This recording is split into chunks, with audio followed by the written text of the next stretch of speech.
Hello, everyone, and welcome to Conversation with the Masters. Today I'm with Kati. Welcome. Thank you so much. It's lovely to be here.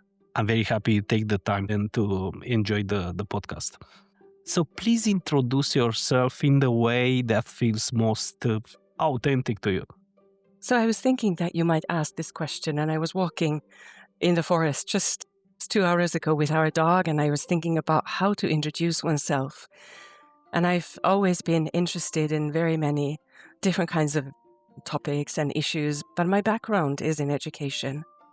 So before COVID happened, I was in the field of education and in the academia for 20 years. And that came back when I was thinking about how would I say who I am. I think I would introduce myself as a student of life, and also for the past 11 years or so, a student of the systemic world. Because I think once I started my first family constellation training, that led into the organizational constellation training and into my work as a facilitator and as a coach. That took me away from the academic world, but it also shifted my whole perspective of who I am and how we can view the world and how we can view our professional lives and our careers. So a student of the systemic world, I guess, would somehow sum up where I am right now. I don't necessarily like to define myself very clearly because sometimes I feel that if we give a definition, that definition might actually close doors to something that might arrive in our lives in a few weeks or in a few months or next year if we are open to it. So I like to stay open to what this world is about. It's nice because you pick the student of life. I'm too the same path. So that's amazing to be open to learn something new and to understand maybe the perspective or another. So yeah, just be open always, the different perspective. What is interesting, Kati, because I read in your profile, Facebook profile, right? And you have a mention very interesting and very powerful, if you ask me. So it's like guiding visionary in shifting patterns and unlock the potential with future visionary and constellation. Wow. What does things mean to you in your practice, maybe? So the main two lines of work that I follow is the systemic work, working as a systemic facilitator and also a trainer of systemic work. And then I'm also a future vision coach and a trainer, a master trainer in future vision coaching. So I combine the two often in a way that I take my clients, or I give my clients the possibility of doing a journey where they tap into their future self and then receive some guidance into the present time. And then depending on what that guidance is like, then we bring that guidance into the systemic world or the systemic work, and we start looking into what might be some of the blocks, some of the burdens, some of the hindrances in their life that are keeping them from their perfect future or the future that they have envisioned for themselves. So I use both of these modalities to give my clients a new perspective of what might be. We know that we see that new perspective when we open a constellation. We see the different parts that influence us. We see the different systems that we are a part of, and that gives us a new perspective when we find our place, our very own small place sometimes in that larger universe. But if we can jump forward in time and actually tap into a future possibility and then ask for guidance and see how might it be possible for us to go through some of the blocks that we have or that seem to be blocks in front of us.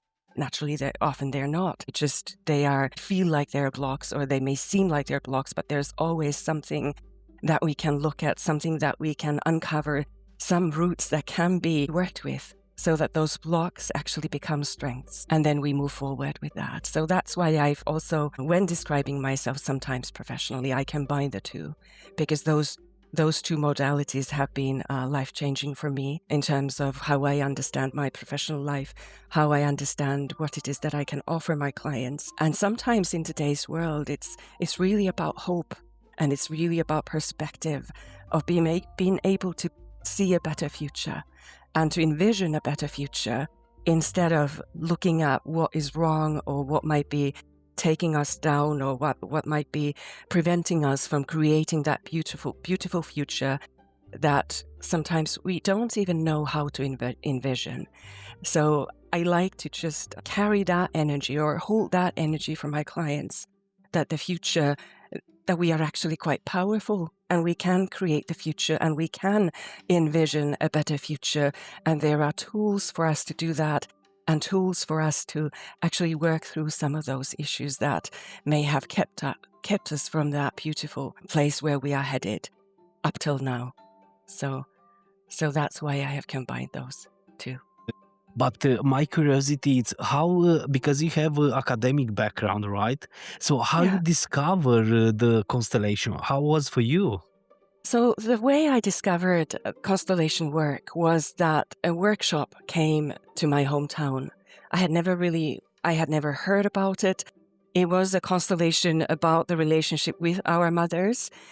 And we know that sometimes the relationships that we have with our mothers are difficult. Sometimes they're easier, but there are often difficult periods of time. And I remember my first constellation, just watching it unfold and not really understanding that much, only getting this deep sense that something perhaps shifted. And 6 months thereafter, the same trainer came into my hometown. And now she was giving a workshop on our relationship with our fathers. And I went into the forest. Again, I spent a lot of time in the forest. I like to walk through in the forest thinking, as I did before I came here today. But I went into the forest, and all of a sudden in the forest, knowing that I was going to go into the second workshop that was about the relationship with my father, I started crying.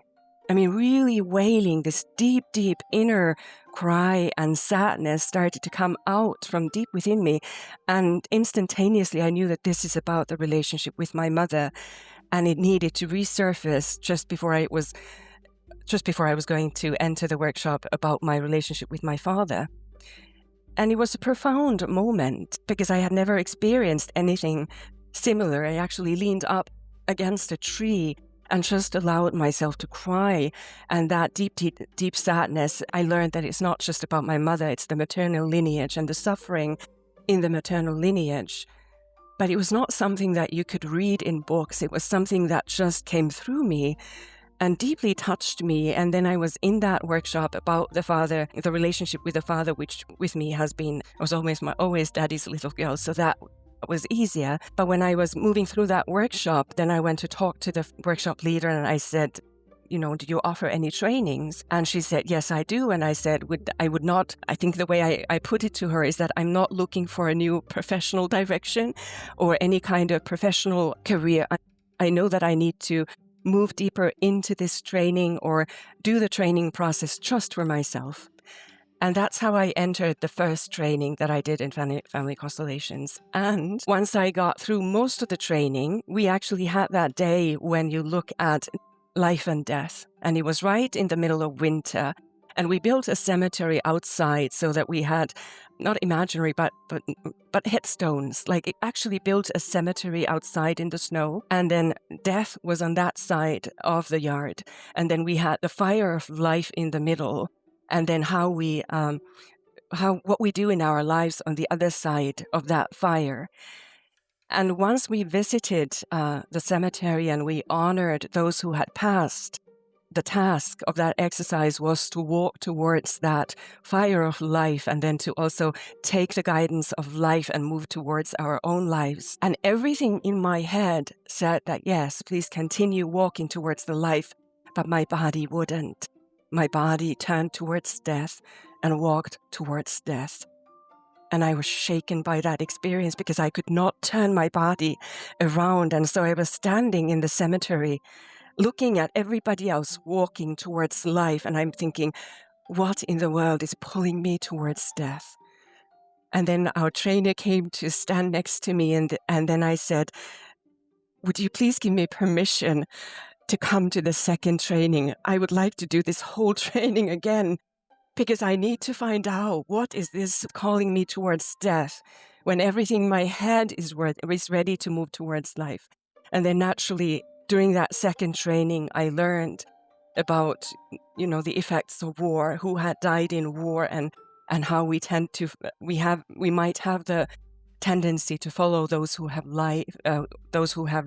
died through loyalty. We might tend to follow them towards death instead of embracing life. So I did my first family constellation training twice. And then it was during the second training that I was also learning to be a business supervisor.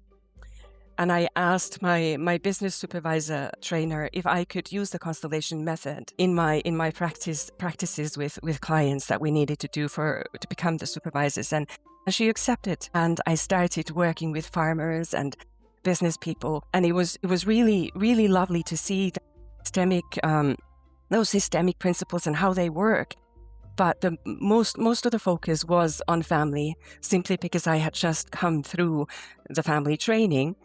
And then just about a year thereafter, COVID happened, and then I was participating in one of the first online conferences, and there I found my organizational constellation trainer, Caroline Ward, and because of COVID, she was doing her first organizational constellation training in London online, and then I contacted her and asked if I could then come and study with her, because I knew that although that family training had a deep impact on me, and I already knew some of the systemic methodology and some of the systemic practices, I knew that working with business people, working with organizations was somewhat different. And so then when Caroline welcomed me to the training, it turned into a 2-year process of organizational training, and that's how then I started working with business people more. Wow, which story, right? So that's how I entered. It's amazing. Your story was beautiful. Why we don't feel so much here in North Europe? What do you think? We don't speak so much feelings, and we speak about all the countries in North, right? Denmark, Yeah. Norway, Finland. Yeah. It's some tendency. Iceland too. I see sometimes some approaches, different. Yeah. What do you think about it? I'm actually thinking that would be a really lovely topic for a constellation. And often I do work with people who find it difficult to facing their emotions. I mean, it's not always just not talking. It can also be about not feeling your emotions thoroughly. And if it is about relationships, now, if we talk about systemic work, then naturally the first question would be, have you recognized this in your family before? How were your parents? Did they talk about their emotions? Or if you look backwards, how about your grandparents? Did they talk about their emotions? So sometimes I think it can also be a pattern which is passed on within the family. And then we can also, I think some foreigners might also say that it is the climate issue. So when it is 30 below, we tend to turn inwards and look for warmth inside of us inside our homes, instead of being as social as we could be outside, for example, in the same way as they are in Italy or in the warmer countries. But systemically, if I was looking at this with a client, I would turn to the family background. I would turn to the cultural background. And if we look at Finland, historical background has not always been easy. There have been very, very difficult periods, and it has not always been easy for our nation to actually build the strength and to build this nation, rebuild this nation again into the nation that we are today. And sometimes you have to push emotions aside for you to be able to just move forward after something that has been truly painful or difficult for you to face. You push your emotions aside, and that's when you use your mental capacity and you use the strength in your body to just push through. And if it's not what the current generation has experienced, that might still be in your DNA in terms of the experiences that the previous generations have had. And maybe we haven't seen it as a strength, the sharing of emotions. What we have seen it as a strength is the sharing of work, the sharing of building together, and then sometimes emotions have, as I said before, they've taken the sort of the back seat into who we are. Yeah, absolutely. Sometime can happen that too. Just go forward in life and we live in some way, maybe emotion by side. Now for the listeners, Kati, if they would like to come in contact with you, what is the best channel for you? This is also an interesting question because I just turned 50. So I'm the age where you have your cell phone with you. There were no cell phones. There was no internet when I was growing up. So I do have a website called tulipuroconsulting.com, which is not ready. It actually has a program that I offer it in soul coaching because I'm also a soul coach. But that in the future, the website is coming. So that might be the best way of getting in contact with me. Naturally, I am on Facebook. That at the moment, the only social media where I am found. So I'm available through Messenger. So those might be the best ways of getting in touch with me. In terms of coaching with me, I am one of the coaches at Single Session Coaching, which was founded by Ben Wickham. So we have a coaching site of singlesession.online. So I can also be reached as a coach through there, for example. But my website, I keep telling this, so I'm just going to mention it because somebody who's my age might be able to relate. So many of my clients actually come to me through referrals. And the most common question my clients ask me, are you not on LinkedIn? And I'm like, I'm coming. I will be soon, but I don't know. I'm not sure if it's my age or what it is, but so I'm becoming more active in social media and my website will also be up. But I am of the age when there was no internet and no cell phones. Someone they say after 40, 45, the life starts. So you are in time, I guess. Yeah. Yeah. Yeah. I would like to shift a little bit in systemic coaching. One topic very interesting to me. I wrote some books about the topics and the leadership and systemic thinking. I want to ask you, what systemic coaching mean to you? How it's for you? For me, in its simplicity, it is about providing a new perspective. That's what I feel that we give our clients. That's what I feel that I have received. And sometimes the new perspective that comes is very surprising. So very, very often with my clients, after we get through the session, the sentence that I hear is, I had no idea. So that new perspective comes from that systemic field in sort of giving us that perspective that we are part of a larger system. And when we are a small individual in a larger system, that larger system has an effect on us. So the history of that larger system or the direction of that larger system, it affects us. And if we are not quite certain of the place, of our own place within that larger system, we might not be able to have an effect on our future.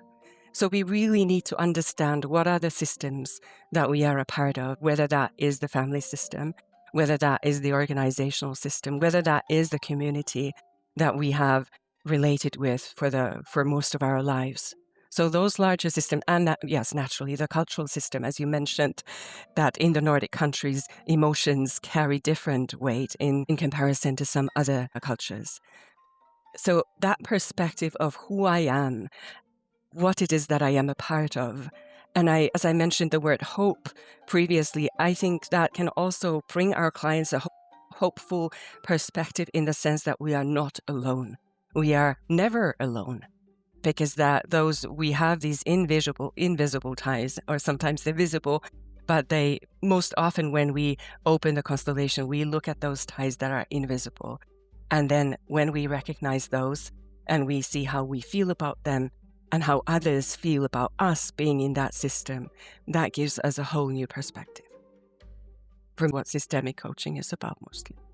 So it's quite different from traditional maybe coaching or business advising, right?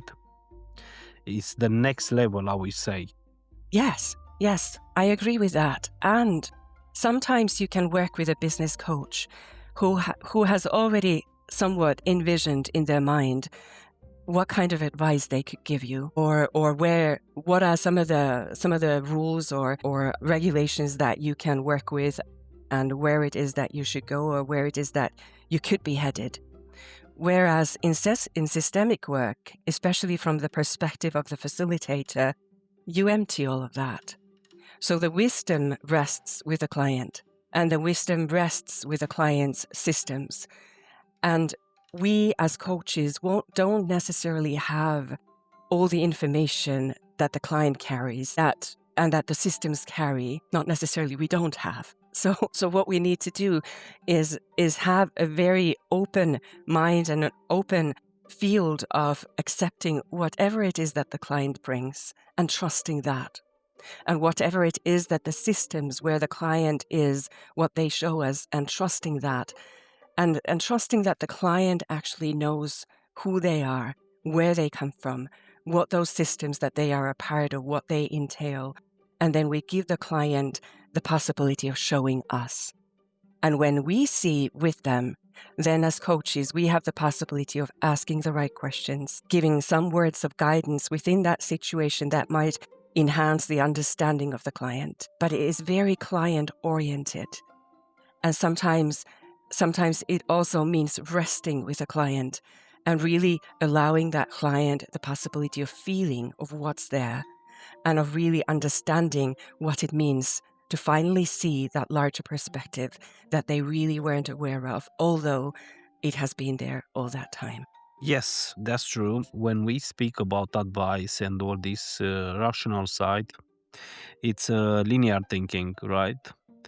And here is what I say always. Here is the glitch, the shift.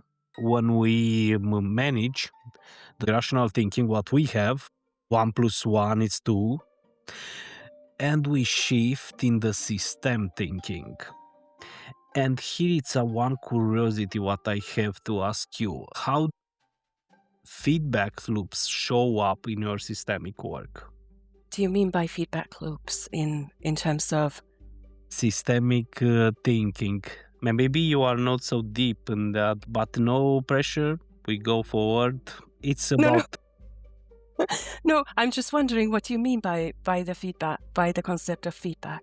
yes. When we speak about feedback loop in systemic work, feedback loop is the recurring circle of action and reaction within a system. Observing these loops allows us who work with system thinking and the client to see the pattern. So maybe you do that already, I guess, in some way. And notice when we speak about businesses and organizations, and not just always we speak a big organization, but it can be a small organization, we notice the hidden dynamics, right? We make this in mapping in some way in constellation. When we map a constellation, we understand that. But the secret maybe is just to look a little bit closer, to see a little bit, because we have different perception, all of us. So this is feedback loop for me, if you ask me. So I think often when clients come to us, they are aware of the feedback loop. They might not talk about it in those words, but they know that there's a repeating pattern. So sometimes they've recognized that. One example is that I have a client who has not stayed long in working position, but they have entered a working position and they have left it. They have entered another working position and they have left it. And they have entered the third position and they have left it. And then at the third position, they stop and they say, what is this? Why am I having these same problems that almost push me out of this workplace? And so there's a feedback loop saying that, yes, there's a pattern here. And so for us to be able to then, for example, place those elements, those representatives in the constellation with the feedback loop or with the pattern, and then to ask the client, well, now that you can see them here, because it is often about seeing, and when you just stand in your own place and you feel into that, what are you recognizing that you might not have recognized previously? So you had this initial thought that there's something amiss here. There's something that I'm not quite seeing, but I'm feeling that something's happening and there's repetition. But what is it? And then the constellation is a perfect tool for that, because then you enter the system where that loop comes from, and you can also enter perhaps a representative to whom that loop belongs. It might not be yours, but it might come from a previous organizational system. It might come from your family, but you might not be able to recognize that until you stand there with those representatives and with those systems that you are a part of. And then when you see them and you look at, oh my goodness, that's connected to that, and that's connected to that. And now if I move this here, all of a sudden I get to the gist of this pattern. That's giving me all this feedback of why this might be working or why it's not working. That's what I understood when you mentioned the feedback loop. That's how I see it. It's very simple, actually, for all the people, I guess, to recognize these blocks. Maybe someone, they come to you and say, hey, Kati, I have a block. I don't know. I feel that. I meet always this kind of man, or I meet this kind of woman. Always all the bad things to me, this kind of stories. But the thing is just to stay a little bit down and to reflect and to understand this action and reaction and what happening exactly in the personal system, right? Or professional system can be. But we leave all this paradigm with thinking, system thinking is quite complex. Of course, I invite everyone, all the books, they are available on Amazon, 6 different books I wrote on these topics, and we go more deeper in that. And I'd like to ask you, if you have a message for the world, what will be? Well, in today's world, which is not always an easy place for everyone. So actually here I could go back to where we talked about just before we began. We talked about me going back to teaching, and I went to back to teach immigrant students this year. And so I've been working with students who come from different countries in the world, who come from different hotspots in the world, who've had to leave behind everything that they knew, and they've come into a new place where they might not have any friends or any family. And we know that there are many people in such situations in today's world. And to then recognize that when we leave familiar circumstances, either we are pushed out or we choose to leave, to then recognize that I still carry that wisdom and I carry those connections with me, and I still have my place in my background, in my family, in my culture, and I carry that place with me to the new situations where I go to.